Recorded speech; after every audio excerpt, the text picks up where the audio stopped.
The island of Sodor had many visitors, and Sir Topham Hatt had scheduled more trains. Gordon, the big engine, had to work harder than ever before. "Come on," he called to the coaches. "Come on, come on, come on. The passengers rely on me to be on time."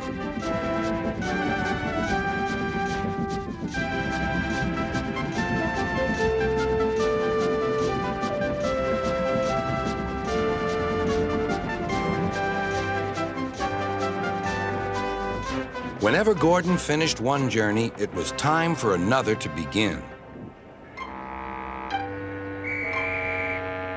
"Never mind," he puffed. "I like a long run to stretch my wheels."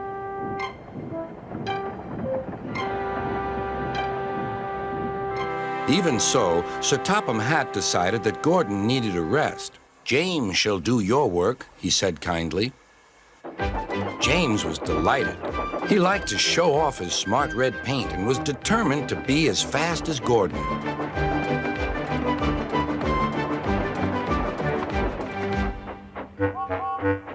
"You know, little Toby," he boasted, "I'm an important engine. Everyone knows it.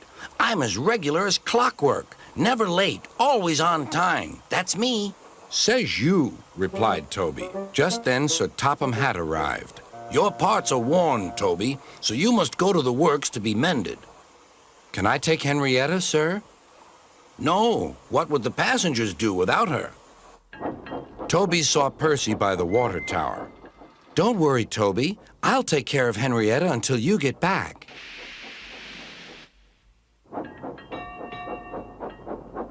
Soon Toby was out on the main line. He clanked as he trundled along. He's a little engine with small wheels. His tanks don't hold much water. He had come a long way and began to feel thirsty.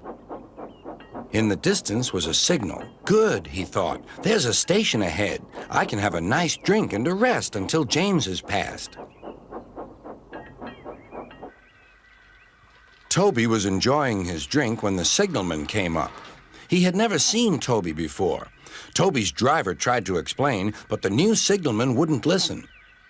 "We must clear the line for James with the express. You'll have to get more water at the next station."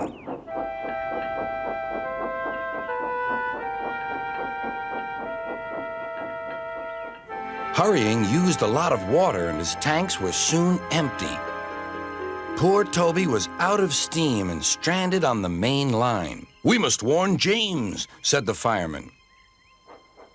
Then he saw Percy and Henrietta.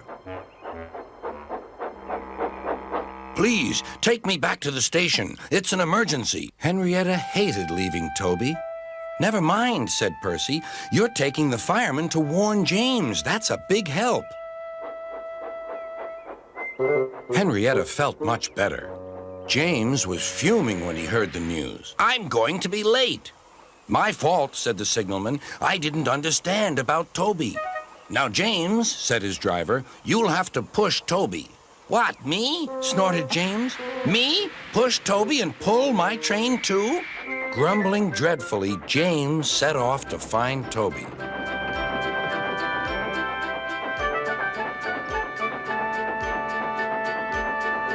He came up behind Toby and gave him a bump.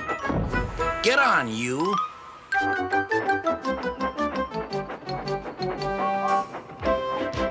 James had to work very hard.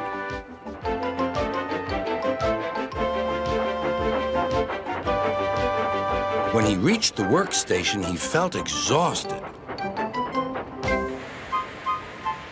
Some children were on the platform. "Coo!